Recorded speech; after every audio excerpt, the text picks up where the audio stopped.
Hello, today I'm going to talk to you about variables and data types. A variable is just a word or a representation of something that stores information. So in this example, I'm going to start by making a variable and I'm going to name it x. This line of code declares a variable named x as an integer.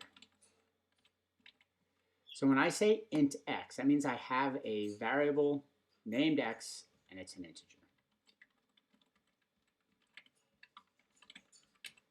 Next thing I'm going to do is I'm going to print that x. And when I attempt to print this x, I'm going to run into a problem. And the problem is the Java compiler is going to say, I don't know what x is. You never gave it a value. You did not initialize it. So before I print it or do anything with it, I need to initialize it. So I'm going to say x equals 55. And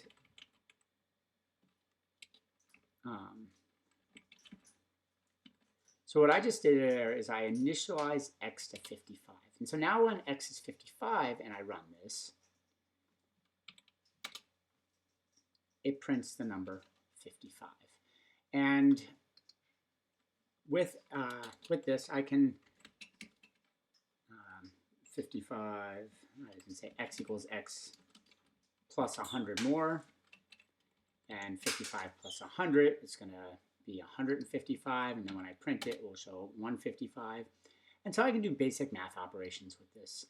Now, that being said, there are some limitations. We can't go up to infinity. There is a maximum number that x can be, and we'll look at that later. There's also a minimum number, a minimum negative number that x can be, and so it's mostly an integer. Another data type that we can have is a double. I'll just call y double, and this declares a variable named y as a quote real number. And I'm going to put real in quotes because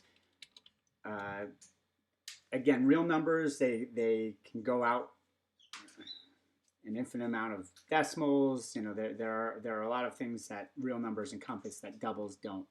So an example would be if I say y equals 3.1415192653589793238462643383. Okay, so I just assigned it to several decimal points of pi. But now if I print y, so I go out to 3383. And so now if I compile this and print it, if you notice, this doesn't go out quite as far because a double only will store up to a certain amount of decimals. So that's one of its limitations. But for all practical purposes, we normally treat doubles like a real number, integers as an integer. You may wonder, like, why do we even need an integer if we have doubles?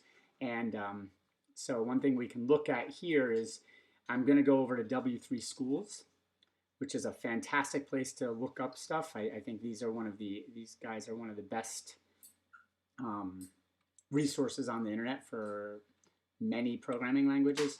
But if I scroll down in W3 Schools, I see that I've got, and this is for Java data types, integers take 4 bytes, doubles take up twice as much memory. So if you're in a situation where you're using a lot of something, or if you're in a situation where you don't have a lot of memory, it could matter, and integers will take up less space. Second thing is if speed matters, it's easier to move around 4 bytes of information than 8 bytes of information. So integers are a little faster than doubles and take up a little less memory, but when you need a real number, doubles are a good one to go to. There are other data types, as you can see behind me. There are bytes, shorts, ints, longs, floats. We're just going to look at Boolean right now, and Boolean just stores trues and falses. For College Board in Computer Science A, we really only worry about these three data types mostly as far as our primitives go. Now, I just used a word here, primitive. What is a primitive? That is a data type that stores the information directly. The other is reference. And reference data types are data types that store information by reference.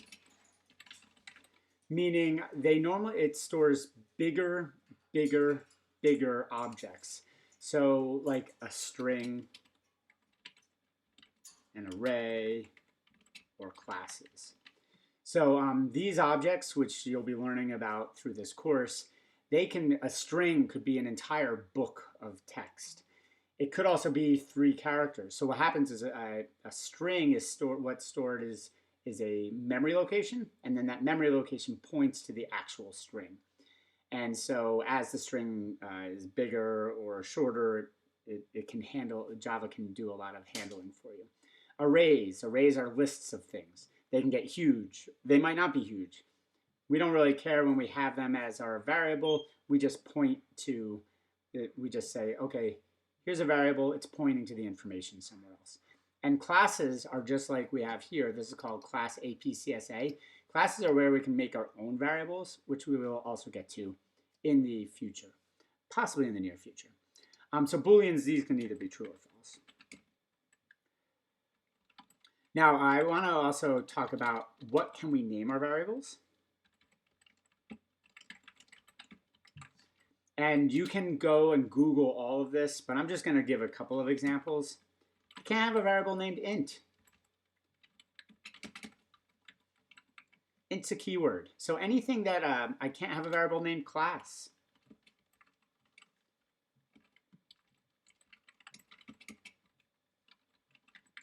And these are reserved words and keywords.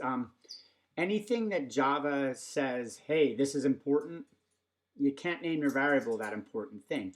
You can't have an integer named Boolean. You can't have an integer named static. You can't have an integer named void. These are all bad integer names.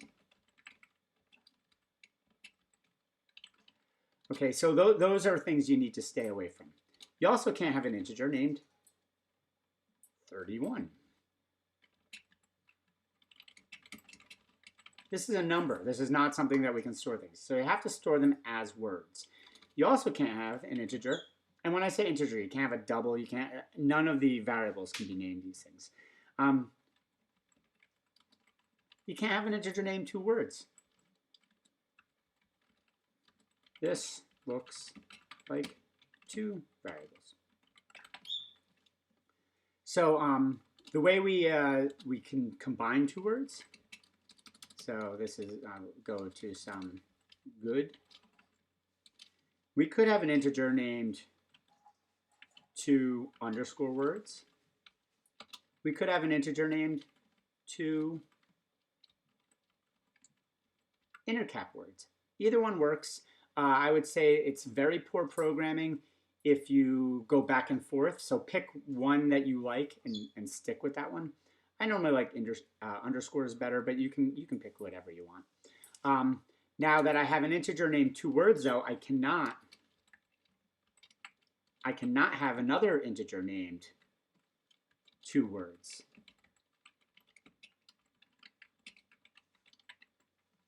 So so those are some naming conventions that you can't have. Go back to another good example. I can say int x underscore 31. That's allowed. So you can put numbers in your integer names, but you just can't start them with a number. And you can always go and test it. Let me just check. I think all of this will run. It's just going to print y. it's going to print the pi because,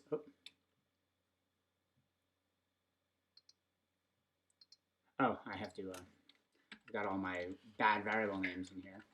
So let me comment the bad variable names out. And then I can try it. And there, we got pi. The last thing I'm going to show you is, so I have an integer named x, I have an integer named y. If I, actually let's, I'm going to come up here and I'm going to delete this stuff. I'm going to make two integers, x, y, and I'm going to say x equals 3. Then I'm going to say y equals x. And then if I print y, you should say, okay, well, if x equals 3 and y equals x, it's going to print 3. And if you think that, you're going to be correct. It prints 3. But y, does y equal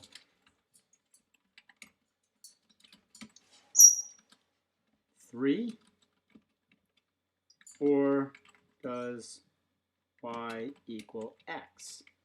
And that actually, there is a difference. Because if I say x equals 10, now what is y going to print? And so is it going to print 10 or is it going to print 3? And so we can test this by running it. And we can see that y equals 3. So when we set this, y is set to the value of x. And that's for primitive types. Reference types, it becomes the same thing. Or mostly becomes the same thing. So in this case, just be aware that when you're setting a value with your primitives, when you say x equals 3, x is now the number 3. And then if you change what x is, x becomes the new number. And so that's what I've got for you today. I hope this was a little bit, no, sorry, one more thing. Final.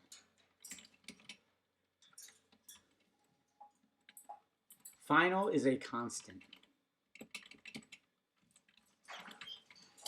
So if I have final pi and I print it, it will print 3.14159. Let's test it. So final, what data type is this? So it's final double pi. And so that should print 3.14159, which it does. But then while I'm working my code, if I say, wait a second, I want pi to only be 3.14, I'm going to run into a problem because when I declared pi up here, I said, this is the final value. This is a constant. You're not allowed to change it after this. So then when I try to compile it, I get an error. And so the final keyword just says, okay, let's make this a constant. That's what I've got for you today. Thank you for your time, and I will talk to you next time.